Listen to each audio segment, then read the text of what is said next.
Salut les potos, comment ça va? C'est Ballas pour une nouvelle vidéo. Oui, j'ai encore mis 2 semaines pour faire ma petite vidéo comme je vous l'avais dit.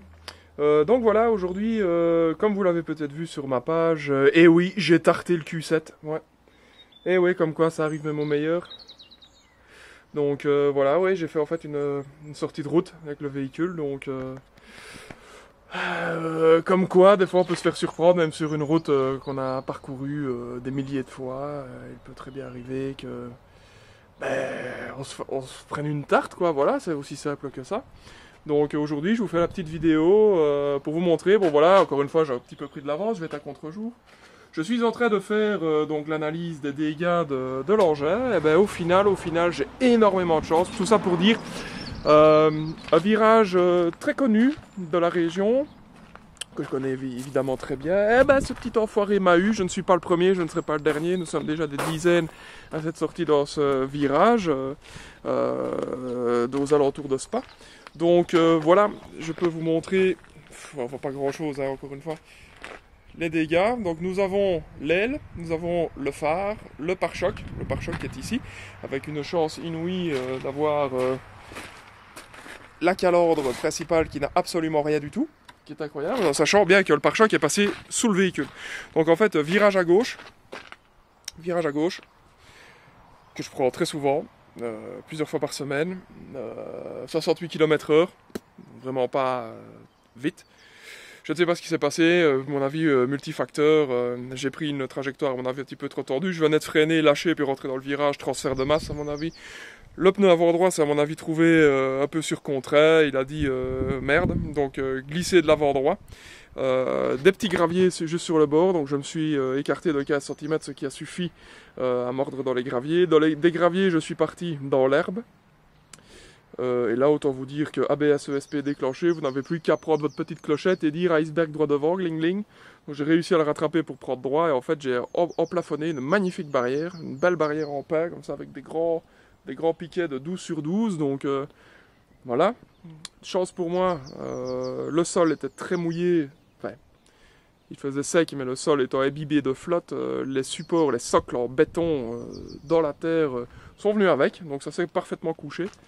Et ici, ben voilà, je suis en train de démonter l'engin pour voir l'étendue des dégâts. Vous pouvez voir comme quoi il y a encore des vestiges de la barrière dans le train avant. On a encore un morceau de piquet ici qui est coincé dans entre le soufflet de cardan, entre le cardan et le triangle, donc voilà, parfaitement fait. Passer encore une fois à 4 mm des conduites de frein, tout ça, ça n'a rien touché, donc c'est absolument magnifique. Et je viens de voir pourquoi, en fait, j'avais le train avant faussé, c'est que j'ai la barre de connexion ici entre la crémaillère et tout, qui est bien pliée. Donc en fait, j'ai acheté un nouveau triangle pour être sûr. Mais le triangle d'origine n'a même pas l'air d'avoir bougé, le berceau n'a même pas bougé. Le seul dégât de structure que j'ai, c'est ça. Donc on va dire le support en dessous du phare, quoi, qui a bougé le coin, parce que même ici, même la traverse ici, n'a pas bougé. C'est incroyable, incroyable, incroyable. J'ai un léger renfoncement ici, qui n'est pas structurel non plus, donc ça je peux le ressortir sans trop de problème. Le piquet là est d'origine, donc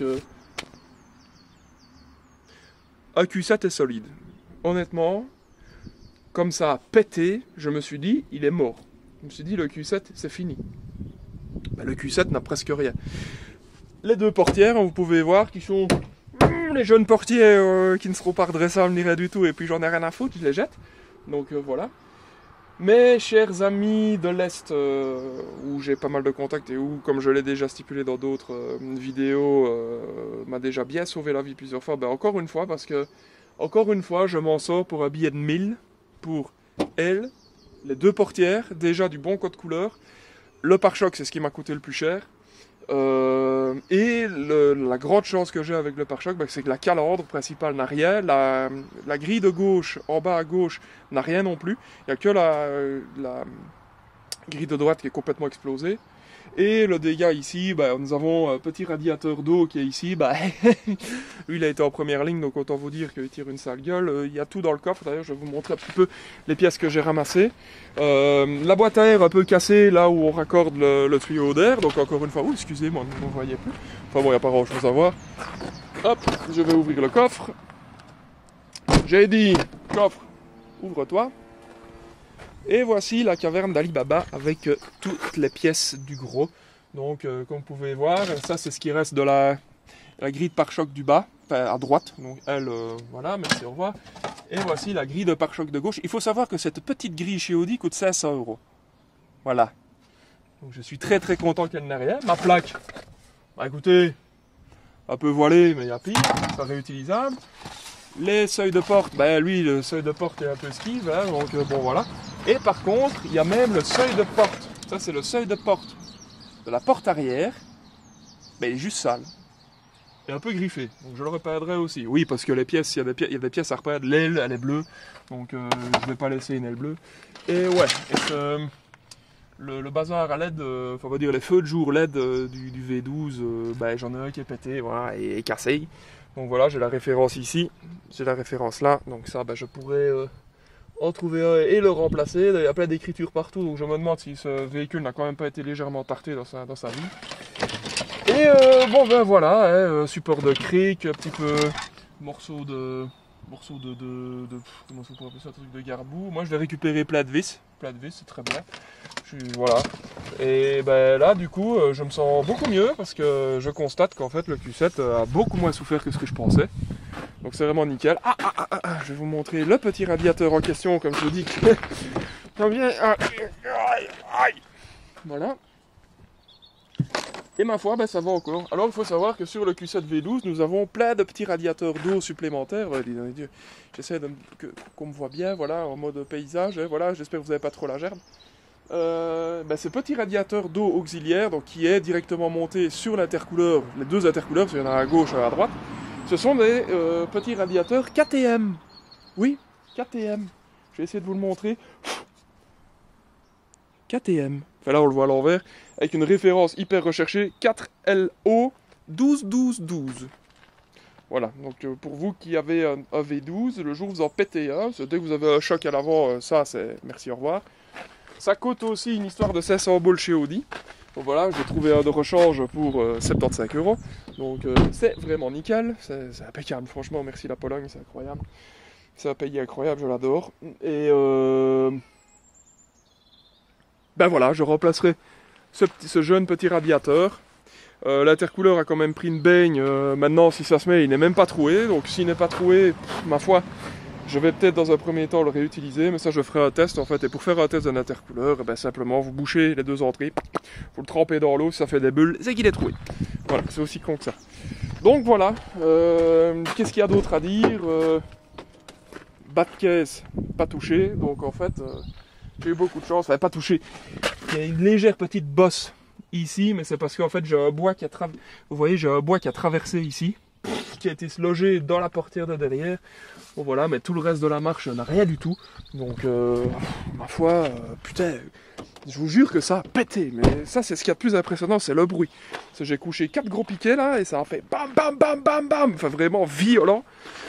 Et je me suis dit, ça y est, Q7 pété. D'ailleurs, je dépassais une Porsche électrique. Voilà, ouais, une Porsche électrique, une Taycan qui roulait à 45 à l'heure. J'ai suivi 3 km. Je me suis dit, bon, à un moment, merde, je vais le dépasser. Je le dépasse, premier virage, je me sors devant lui, big up à lui. Voilà, voilà. Donc, voilà la petite histoire. Donc, je vais continuer mon autopsie. Et puis voilà. Et je vous raconte, oui, la petite anecdote super sympa qu'il y a eu avec donc, le crash du Q7. C'est que le lendemain, ben bon.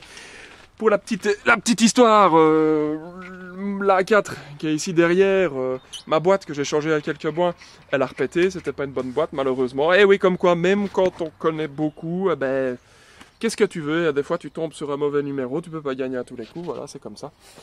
Et ben, je me suis retrouvé avec la A4, avec la boîte pétée, donc j'avais perdu la quatrième en fait, en pleine accélération, en quatrième, plus de quatrième, au revoir. Donc je me suis retrouvé à faire 1, 2, 3, 5, 6. Puis la troisième, il valait mieux la tenir parce qu'elle sortait toute seule. Je me suis dit, à l'intérieur de la boîte de vitesse, ça doit être un vrai carnage. Et d'ailleurs, lorsque j'aurai un petit peu de temps, lorsque l'envie me prendra, je démonterai la boîte pour voir ce qui s'est réellement passé à l'intérieur. Et je ne manquerai pas de faire une vidéo là-dessus. Donc voilà. Et je me suis retrouvé donc en grande urgence. À devoir récupérer mon A4 le plus vite possible. Donc je me suis tarté le mardi 28 mars, donc il y a 15 jours, 3 semaines. Et le week-end qui a suivi directement, eh ben, j'ai été le samedi à mon garage. D'ailleurs, je ferai petite vidéo garage parce que garage rénové, les amis. Ah oui, garage rénové, garage plus rien à voir avec avant, plus grand bordel, ya. Et ben voilà, sur 8 heures de temps, bah oui, parce que j'ai racheté une troisième boîte évidemment, de meilleure facture. Et sur 8 heures, j'ai démonté la boîte, j'ai tout défait, j'ai vidangé. D'ailleurs, j'ai mis un super produit qu'un de mes meilleurs amis m'a conseillé, qui s'appelle le Mecaron P18, qu'on peut mettre dans l'huile de moteur et dans les huiles de boîte. Ce n'est pas tout à fait recommandé pour les boîtes automatiques, donc ne mettez pas ça dans un premier temps dans votre boîte automatique à convertisseur hydraulique, sinon vous allez simplement avoir rien du tout, il ne va plus rien se passer, vu que c'est un anti-friction. Eh ben, la boîte fonctionne vraiment comme une nouvelle, et celle-ci, elle est vraiment saine et tout ça, donc ça, je vous le conseille aussi. Le Mecaron P18 est un produit super chouette pour mettre dans son huile moteur, à raison de 4% de la quantité d'huile que vous avez dans votre moteur, et 2% pour la quantité d'huile de votre boîte de vitesse. Et à chaque vidange de votre moteur ou de votre boîte, alors vous ne passez plus que 2%. La boîte, ça reste à 2%, et le moteur, première fois 4%, ensuite 2%. Bref, petite parenthèse finie, je ne fais pas de placement de produit, je n'y gagne rien du tout, c'est juste pour vous dire que ça marche bien, franchement, c'est super cool. Mon pote l'utilise aussi dans toutes ses bagnoles, et il m'en a dit que du bien, donc j'ai essayé, effectivement, c'est vraiment chouette. Donc voilà, donc sur 8 heures de temps, j'ai remplacé la boîte, remonté, reparti, donc j'ai récupéré la 7A4. Je ferai une petite vidéo aussi sur la 4 parce que ici j'ai le joint de collecteur d'échappement du côté droit qui fouille au niveau du cylindre numéro 1, donc vraiment tout près de la face avant et du phare droite donc. Donc à mon avis je ferai une petite vidéo et un petit compte rendu sur comment remplacer ce joint sans trop se faire chier, comme j'essaye toujours de le faire pour tout le monde. Malheureusement oui, j'ai dû changer le démarreur quelques semaines. Oui, je venais de finir mon Q7 aussi, c'est ça qui est super chouette. J'ai mis 1 mois pour changer le démarreur de cet engin. Et donc, j'ai réussi à le faire, mais il a fallu bien tout. J'ai pas fait de tuto tellement ça a été une galère. Mais je vous promets, je ferai un résumé pour vous dire quel outil acheter, parce qu'il faut des outils spéciaux. Si vous ne voulez pas, évidemment, sortir le moteur et la boîte de votre Q7, parce que c'est quelque chose d'assez compliqué. Compte tenu du fait que simplement le moteur fait 400 kg, donc il ne faut pas faire le con.